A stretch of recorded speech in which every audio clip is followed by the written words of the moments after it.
Chosen Chapters from the Velvet Paw of Asquith novels, also known as the Dooven Books, by Thomas Corfield.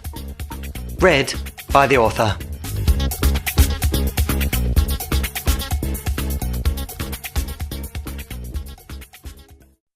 Chapter 4 from The Purging of Ruen, Chapter 11, in which Archibald Hetherington Mercilus, an elderly and overtly fluffy cat, is enlightened by the Pyjami and Sedervitz as to some vague details regarding the Purging of Ruen, a dastardly plan involving, amongst other things, bags.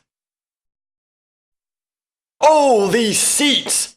Archibald growled. "Why must they be so plush? Every time we go round a corner I change sides." "Then use your walking stick as a wedge," the Pyjami snapped, pushing him away when he slid into her again. "I wouldn't need to if you weren't so obsessed with polishing everything." Evening fell across the harbour. Clouds turned pink and sky darkened. Beneath it, the black saloon crunched along a wharf and pulled up beside a berthed launch. Dressed in a blue suit and chauffeur's cap, Sedervitz Tapanu alighted and opened the door for his passengers. The Pyjami got out, but Archibald struggled to follow. "Oh, this is quite ridiculous," Archibald growled. "This car is too low and its seats are too high." When his complaints degraded into curse, the Pyjami demanded Sedervitz lend a paw. Amused, he did so, with Archibald smacking it away before trying again. "Perhaps you might consider a second walking stick, Archie," Sedervitz said, when the animal eventually conceded. "If you find one inadequate." Archibald snatched his paws free. "If I had a second one, cat, I'd beat you with it." Sedervitz laughed. When all three had boarded the launch in a sort of reverse fiasco, Sedervitz replaced his chauffeur's cap with a captain's cap and started its engine. With a roar, he churned them from the wharf, spray sweeping their wake as the boat swung around. Archibald was sent careering to its stern, where his veritable swathe of obscenities was drowned beneath throbbing engine. Being one of Ruen's wealthiest residents, the Pyjami owned an enormous yacht, which was often moored off the northern headland. The spicy caponari was spectacular in appearance, displacement and luxury. It boasted 3 galleys, 30,000 bedrooms and a carport. It had 4 small dining halls, each with its own polished table, a shopping centre's worth of escalators, 1 shopping centre, and a bath. On it, the Pyjami held spectacular balls, her guests being the elite of the elite, so elite that it ought to be spelt with a capital. The galas were not given to entertain so much as remind them who was in charge.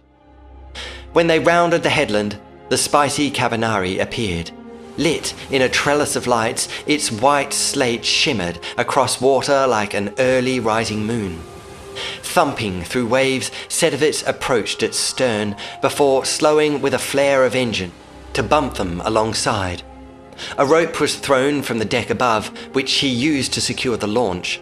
The boat pitched and rolled, and when it teetered in their favour, the Pyjami and Archibald stumbled aboard a platform before Sedervitz followed magnificently. While the platform ascended to the height of deck, Archibald shivered, his fur wet from sea. "I'd rather be back in the car," he grumbled. "At least it was warm. And why does there have to be so much water? All this splashing makes me want to go to the toilet." "Perhaps you ought to have gone before we left the set," Sedervitz said, amused. "I did, confound it." "And yet, you suffer still?" "Unfortunately, my bladder is not what it once was." "Is that because it used to be your brain?" When Archibald exploded with rage, the Pyjami said, "Sedervitz, that is quite enough. Hold your tongue, or I shall hold it for you." Smirking, Sedervitz gazed across water, coloured purple by evening. The cats stepped from the hoist, while waiting animals stood to attention. Sedervitz strode past them and demanded the chef be sent for immediately. When they hurried away to oblige, he marched magnificently across the deck, while the Pyjami helped Archibald hobble after him. "What is he doing here anyway?" Archibald hissed, fuming at the cat's magnificent strides. "Sedervitz is a fine animal," the Pyjami said, "and a considerable asset to what we've been discussing." Rubbish! He is nothing of the sort. The cat is insolent and arrogant. He's probably one of those pesky little runts himself. To trust an animal of that age with what you have prepared is ludicrous. On the contrary, my dear Archie, Sedervitz Tapanu is more devoted than you realized. I have absolute faith in him. Archibald snatched his paw from her. Why? He growled. Tell me, and I warn you that my support might be less than forthcoming should you refuse. I have reasons you do not need to know, she snapped. I trust him implicitly. Indeed, I trust him more than I do you. He muttered, knowing well her brilliance. With a humph, he accepted her paw again, and they struggled to a doorway. Through it, a luxurious room waited. Cream leather seating lined its perimeter, with a plushness suggesting any who sat on it might not re-emerge for days. Portholes lined a wall painted a burnt orange, and although the ceiling was low, it glowed from hidden lighting. At the room's centre was a polished table, upon which was a small granite box brimming with crispy scales. The Pyjami led Archibald to the seating, where he prodded its upholstery warily. "He complains a great deal," Sedervitz said, when she arrived beside him. "He is old." "You are old, and you don't whine like he does." "Not out loud, perhaps," said the Pyjami. "Do not forget, Sedervitz, that we need his cooperation. We will not manage without another counsellor included. I expect the very best behaviour from you. No more riling. Is that understood?" Sedervitz took a large, crispy scale, which he munched indignantly, while the Pyjami helped Archibald to a chair when he refused to drown in upholstery. The chef arrived, and Sedervitz ordered a remarkable quantity of food and a bottle of sparkling water. The chef left, Archibald sat, and the Pyjami indicated it was time. Sedervitz pressed a button beside a picture on the wall. "My dear Archie," the Pyjami said, "there comes a time when leaders must make decisions based not on common agreement, but rather the common good." A panel slid aside to reveal a safe, which Sedervitz fiddled with. After a click, he opened its door and removed a large roll of paper and 4 shiny stones. After closing the safe, he returned to the table. The Pyjami continued, "Sometimes the opinions of several encumber foresight. At such times, it is imperative to remain focused and peer past opinion to ensure the right course of action is not veered from."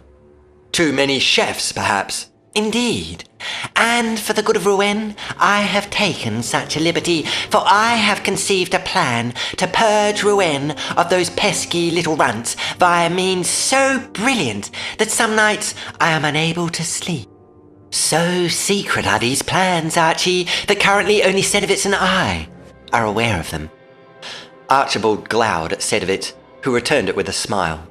"However," she continued, "during more practical aspects of this scheme's implementation, some councillors will undoubtedly question the activities necessary in bringing it to fruition. Inasmuch the success of said purging pivots upon there being another counsellor to help quell their concerns." Archibald said nothing and waited. He'd seen Ruen's regress beneath the young animals marauding about the place. That a plan existed to end such blasphemy was encouraging. Had Sedervitz not been present, he might have shown enthusiasm. Intrigued, he asked, "And what, pray, does this scheme entail?" With a nod from the Pyjami, Sedervitz unrolled the paper across the table and weighted its corners with stone. Struggling from his chair, Archibald stood and peered at the schematics drawn upon it. When realization dawned, his curiosity exploded into astonishment, and he bent closer to be certain. After some mutterings of calculation, he looked up at them. "But this is over 5,000 paws long!" The Pyjami raised her whiskers, and Sedervitz's twitched proudly.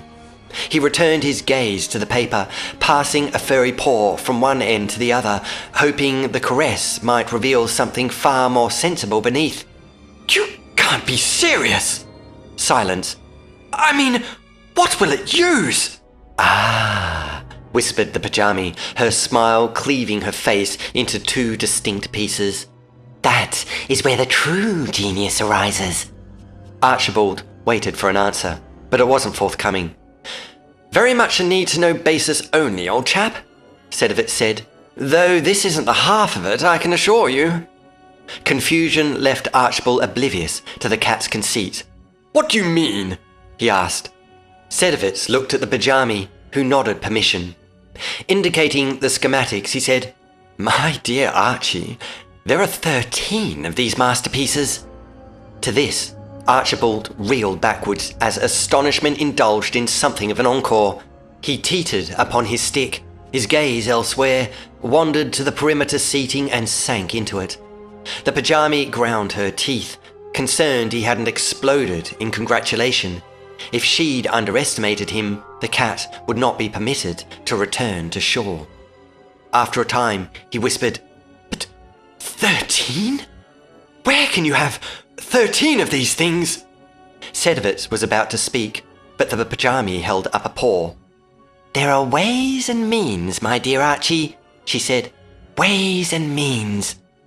And what is it specifically you require of me? His question pleased her, being an acceptance of sorts. He wasn't debating involvement so much as battling astonishment, which was understandable. For 2 reasons, she said. Firstly, because the resources involved in fabricating 13 of these things will not go unnoticed, and I require another counsellor to pacify any dissent. And secondly, these will result in immeasurable chaos across the city, and it would be impossible to weave authority upon my own amid such turmoil. I need another beside me, Archie, an animal as committed as I am to preserve Ruen's ways, indeed, to return its ways. She narrowed her eyes.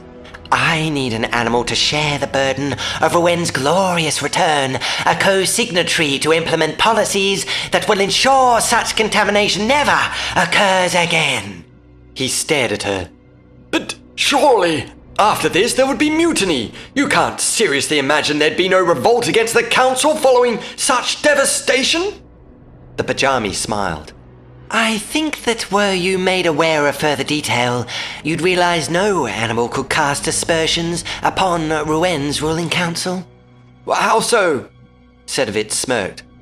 As the Pyjami has already said, that is where the true genius lies. Still, he stared. It does take a certain genius, the Pyjami agreed, to find means of removing those pesky little runts from our city without breaking a single brick of its walls.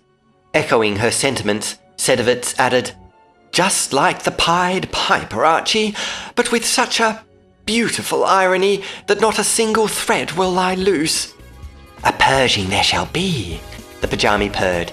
In 7 days' time, a purging there shall be.